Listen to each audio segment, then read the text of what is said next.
Hello दोस्तों, कैसे हैं आप सब। YouTube चैनल बीइंग योरसेल्फ में आपका स्वागत है। और आज की वीडियो में हम डिस्कस करेंगे 100 important questions competitive Indian literature के, और ये इस वीडियो का पार्ट फर्स्ट है। तो बढ़ते हैं क्वेश्चन की तरफ। तो फर्स्ट क्वेश्चन है, आइडेंटिफाई द करेक्ट स्टेटमेंट। यहाँ पे कुछ स्टेटमेंट दिए गए हैं और इन स्टेटमेंट में हमें करेक्ट स्टेटमेंट को चुनना है। ओके, तो first statement is Indo-European is the second largest language family in the world. Not true. Indo-European second largest नहीं, largest language family है इस world की. Okay. Second statement is all the Indian languages are derived from Indo-Aryan language family. ये भी option गलत है क्योंकि यहाँ पर all की बात की जा रही है। यहाँ पे बोला जा रहा है कि सारे इंडियन लैंग्वेजेस जो हैं वो इंडो आर्यन लैंग्वेज से डिराइव हुए हैं, तो नहीं। कुछ लैंग्वेजेस जैसे कि हिंदी, बंगाली, पंजाबी, ये सारे languages Indo Aryan language family से डिराइव हुए हैं, ना कि सारे। ओके, थर्ड ऑप्शन है Sino Tibetan is the largest language family in the world. Again not true. Sino Tibetan जो है वो लार्जेस्ट लैंग्वेज नहीं है, बल्कि ये सेकेंड लार्जेस्ट लैंग्वेज फैमिली है इस पूरे वर्ल्ड में। ओके, और fourth statement is Urdu language belongs to the new Indo Aryan family. So this is right, क्योंकि उर्दू लैंग्वेज जो है वो न्यू इंडो आर्यन फैमिली का पार्ट है और अराउंड 90 मिलियन पीपल उर्दू भाषा का यूज करते हैं और उनकी मदर टंग जो है वो उर्दू है। So over here option number 4 is correct. Now, question number 2. Who is known as the father of Assamese short stories? Assamese short stories के जनक कौन है? तो the right answer over here is Lakshminath Bezbaroa. Okay, Lakshminath Bezbaroa Assamese short stories के father है। Okay, और इन्होंने Assamese literature में nationalism को लेकर आया था। अब ये ऑप्शंस जो दिए हुए हैं इनके भी कुछ इम्पॉर्टेंट पॉइंट्स जान लेते हैं, जैसे कि वीरेंद्र कुमार भट्टाचार्य, इन्हें असमीज लिटरेचर का पाइनियर माना जाता है। ओके, होमेन बोरगोहेन ये भी एक असमीज राइटर हैं और इन्होंने 1978 में साहित्य अकेडमी अवार्ड जीता था। सैयद अबुल मलिक, इन्होंने भी 1972 में साहित्य अकेडमी अवार्ड जीता था और इनकी नॉवेल है अघरी आत्म कहानी। अब बढ़ते हैं क्वेश्चन नंबर 3 की तरफ। The smallest meaningful unit of sound in a language is called. तो यहाँ पर राइट आंसर है option number 1, phoneme. Okay, sound की स्मॉलेस्ट यूनिट को फोनीन कहते हैं और मॉर्फीन लैंग्वेज की स्मॉलेस्ट यूनिट है। Okay, now question number 4. The first evidence of written literature in India is. Written literature India में रिटन लिटरेचर का सबूत क्या है? तो इसका राइट आंसर है द वेदास। ओके, वेदास जैसे कि संस्कृत में लिखा गया था और इसे ओरली पढ़ाया जाता था। नाउ द पैली कैनॉन। तो द पैली कैनॉन जो है वो एक कलेक्शन है, टीचिंग्स का कलेक्शन, जो कि बुद्धिस्ट फिलॉसफी या उसके रूल्स को बताता है। Okay, the next question is under which pseudonym Rabindranath Tagore composed his first lyrical poem in Brajabuli language? Rabindranath Tagore ने किस नाम से अपनी पहली पोयम जो कि ब्रजाबुली लैंग्वेज में थी उसे कंपोज किया था? तो इसका राइट आंसर है option number 4, Bhanusimha Thakur. Okay, और अगर आपसे पूछ लिया जाए कि what was the name of the poem, तो पोयम का नाम था भानुसीमा ठाकुरेर Padavali. Next question, in which language Gopinath Mohanty wrote Paraja? Gopinath Mohanty ने पराजा किस लैंग्वेज में लिखा था? Right answer is Oriya. In Oriya language Gopinath Mohanty wrote पराजा।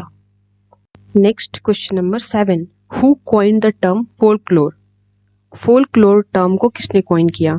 तो the right answer is option number 3, William John Thomas. Folklore का मतलब होता है किसी ट्रेडिशन, कस्टम या किसी कथा को एक जनरेशन से दूसरे जनरेशन में ट्रांसफर करना, बोलकर। Next question, question number 8. Crying, cooing, babbling, etc. are examples of which stage of language development? Crying, cooing, babbling ये सारे एग्जाम्पल्स जो हैं ये लैंग्वेज डेवलपमेंट के कौन से स्टेज में आता है? तो the right answer is option number 2, pre linguistic. Birth से 6 मंथ तक के बच्चों में ये होता है और इसमें क्राइंग, क्वीइंग, बैबलिंग जैसे साउंड प्रोड्यूस करते हैं बच्चे और ये एक रिस्पॉन्स है, ये कोई लैंग्वेज नहीं है। 15 मंथ से 8 इयर्स तक इसमें बच्चा वर्ड्स का यूज करना सीख जाता है। एक्सप्रेसिव बर्थ के कुछ दिन बाद डेवलप हो जाती है, जिसमें बच्चे रोने लगते हैं जब उन्हें भूख लगती है या जब वो अनकंफर्टेबल सिचुएशन में होते हैं। Next question is question number 9. Nursing era is a division of literary period of the. तो इनमें से कौन से लिटरेरी पीरियड का डिवीजन है nursing era? The right answer is option number 2, Gujarati literature. So Gujarati literature is division of literary period nursing era. Nursing era is a division of literary period of the Gujarati literature. Question number 10. Who is the first writer to win the Gyanpith Award by writing in English? इनमें से कौन से writer को पहली बार अंग्रेजी भाषा में Jnanpith award मिला था? तो the right answer is option number 2, Amitabh Ghosh. Amitabh Ghosh को 2018 में पहली बार इंग्लिश लैंग्वेज में ज्ञानपीठ अवार्ड मिला था। Now question number 11. Which of the following book was written by British-born Indian anthropologist Vered Elwin? इनमें से कौन सी book British born Indian anthropologist Verrier Elwin के द्वारा लिखी गई? तो the right answer over here is option number 1, a philosophy for NEFA. इसे 1957 में पब्लिश कराया गया था और इट्स इम्पॉर्टेंट कि हम सारे ऑप्शंस को भी साथ में पढ़ते चलें। जैसे कि स्ट्रक्चरल एंथ्रोपोलॉजी, ये क्लाउडी लेवी स्ट्राउस की बुक है। इंडियन एंथ्रोपोलॉजी नदीम हसीन के द्वारा लिखी गई थी और exploration in cultural anthropology Ward Hunt Goodenough ने इस बुक को लिखा था। Next question, question number 12. In which language the Indian writer Temsula Ao writes? So the right answer is option number 4. In English language, तेमुसुला आउ writes. तेमुसुला आउ English language में लिखते हैं। Question number 13. A first language is always, and इसके options हैं option 1, learned in the environment, option 2, acquired from the environment, option 3, taught in the primary school, option 4, taught in the high school. तो इन सारे options में सबसे suitable option जो है वो option number 2 है, acquired from the environment. Question number 14. The literary movement Romanticism was originated in the West towards the end of. Romanticism जो कि एक लिटरेरी मूवमेंट था वो किस सेंचुरी के एंड में ओरिजिनेट हुआ था? तो इसका राइट आंसर है option number 3, 18th century. Romanticism एक आर्टिस्टिक और इंटेलेक्चुअल मूवमेंट था जो कि यूरोप में ओरिजिनेट हुआ था towards the end of 18th। Question number 15. The classical dance form Mohiniyattam was originated in the state of. Mohiniyattam जो कि एक क्लासिकल डांस है वो कौन से स्टेट में ओरिजिनेट हुआ था? इसका राइट आंसर है option number 1, Kerala. Next question, question number 16. The Khasi language of Meghalaya belongs to. Meghalaya की जो खासी लैंग्वेज है वो कहाँ से बिलोंग करती है? तो इसका राइट आंसर है option number 4, Austro Asiatic language. Khasi language Austro Asiatic language family से बिलोंग करती है। गाइस ये सारे क्वेश्चंस डीयू के एंट्रेंस एग्जाम में पूछे जा चुके हैं और सीयूईटी के आने से पहले डीयू और जेएनयू के एंट्रेंस एग्जाम्स को एनटी ही कंडक्ट कराती थी, इसलिए इसे पढ़ना बहुत ज़रूरी है। Next question, question number 17, how many times a year the harvesting festival Bihu is celebrated? Bihu festival एक साल में कितनी बार सेलिब्रेट होते हैं? तो इसका राइट आंसर है option number 3, thrice. Bihu festival एक साल में 3 बार सेलिब्रेट किए जाते हैं। Now question number 18, the Charitraputhi and Buranji belong to? Charitraputhi और बुरंजी कौन से लिटरेचर से लिया गया है? तो इसका राइट आंसर है option number 2, medieval Assamese literature. Charitraputhi और बुरंजी एक मैन्युस्क्रिप्ट है जिसे मेडाइवल असमीज लिटरेचर से लिया गया है। Next question, question number 19, who translated the Sanskrit Ramayana for the first time into a regional language in 12th century? तो रामायण जो कि संस्कृत में लिखी गई है उसे पहली बार किसने रीजनल लैंग्वेज में ट्रांसलेट किया था 12th सेंचुरी में? तो इसका राइट आंसर है ऑप्शन नंबर 4, काम्बर। काम्बर एक तमिल पोइट हैं। इन्होंने संस्कृत रामायण को अपने रीजनल लैंग्वेज में कन्वर्ट किया था और रामायण को वाल्मीकि ने लिखा था। Question number 20, which of the following festival is a harvesting festival of India?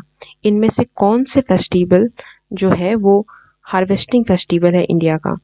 तो इसका राइट आंसर है ऑप्शन नंबर 4, वंगाला, जो कि मेघालय में सेलिब्रेट होता है और ये एक हार्वेस्टिंग फेस्टिवल है इंडिया का। Question number 21, which of the following Tamil poet wrote Thirukkural? इसमें से कौन से तमिल पोइट ने तिरुकुलर लिखा है? तो इसका राइट आंसर है ऑप्शन नंबर 2, तिरुवल्लुवर ने तिरुकुलर को लिखा है। Now question number 22, the first Indian language to be given the classical language status is? इनमें से कौन से लैंग्वेज को क्लासिकल लैंग्वेज की उपाधि दी गई है? तो इसका राइट आंसर है option number 2, Tamil. Tamil language को तमिल फर्स्ट इंडियन लैंग्वेज है जिसे क्लासिकल लैंग्वेज की उपाधि दी गई है। Question number 23. The dance format associated with the folk performance Lavani of Maharashtra is known as? उस डांस फॉर्मेट का नाम बताइए जो कि फोल्क परफॉर्मेंस लवनी से एसोसिएटेड है। तो इसका राइट आंसर है option number 1, Tamasha. Question number 24. The first women writer to win the Jnanpith award was? इनमें से कौन सी राइटर को पहली बार ज्ञानपीठ अवार्ड मिला था वुमेन राइटर को? ये क्वेश्चन सीयूईटी के पेपर में आ चुका है। The right answer over here is option number 3, Ashapurna Devi. Ashapurna Devi को 1976 में बंगाली लैंग्वेज में ज्ञानपीठ अवार्ड मिला था। Question number 25, the time period of the 5 saint poets popularly known as Pancha Sakha of Orissa was between? इसका राइट आंसर है option number 3, 1450 to 1550 AD। Question number 26, which one of the following is an ancient book on Sanskrit grammar? इसका right answer है option number 1, Ashtadhyayi. Question number 27, Meghnad Badh Kavya is an epic tragic poem composed bye? मेघनद Badh काव्य एक epic tragic poem है, ये किसके द्वारा लिखी गई थी? इसका राइट आंसर है ऑप्शन नंबर 3, माइकल मधुसूदन दास। माइकल मधुसूदन दास एक बंगाली पोएट थे और इन्हें फादर ऑफ बंगाली सोनेट भी कहा जाता है। Question number 28, which of the following performing art forms exclusively uses weapons while performing? इनमें से कौन सा ऐसा आर्ट है जिसकी परफॉर्मेंस में हम वेपन्स का यूज करते हैं? तो option 1 is the right answer, Kalaripayattu. Kalaripayattu originated in Kerala, ये केरला में ओरिजिनेट हुआ था और इस गेम को इस तरीके से डिज़ाइन किया गया है कि इसमें हम इसे परफॉर्म करने के लिए हम वेपन्स और अलग अलग टेक्निक्स का यूज़ करते हैं। Question number 29, which of the following novels recounts the partition of India? Okay, तो इसका राइट आंसर है option number 2, train to Pakistan. आप हमें कमेंट बॉक्स में बताएं कि ट्रेन टू पाकिस्तान नॉवेल को किसने लिखा है। इसके ऑप्शंस को भी देखते हैं, जैसे कि option number 1, a house for mister Biswas, ये वीएस नायपॉल के द्वारा लिखी गई है। The room on the roof, ये रस्किन बॉन्ड के द्वारा लिखी गई है। और the inheritance of loss, Kiran Desai के द्वारा लिखी गई है। Now question number 30, the Jataka tales are, option number 1, the tales of animals and fairies, option number 2, the stories of the previous lives of lord Buddha, option number 3, the teachings of Lord Buddha, and option number 4, the rules and orders of Buddhist Sangh। तो इसका right answer है option number 2, the stories of the previous lives of Lord Buddha। So a lots of chances are there guys कि questions यहाँ से बन सकते हैं, और comparative literature आपके syllabus में है तो it's always a good idea कि हम हर तरह से prepare होकर जाएं। So that was all for today's video guys. अगर वीडियो पसंद आए तो लाइक करो, चैनल को सब्सक्राइब करो और अपना फीडबैक कमेंट बॉक्स में लिखो। And for more questions go to the second part. Thanks for watching.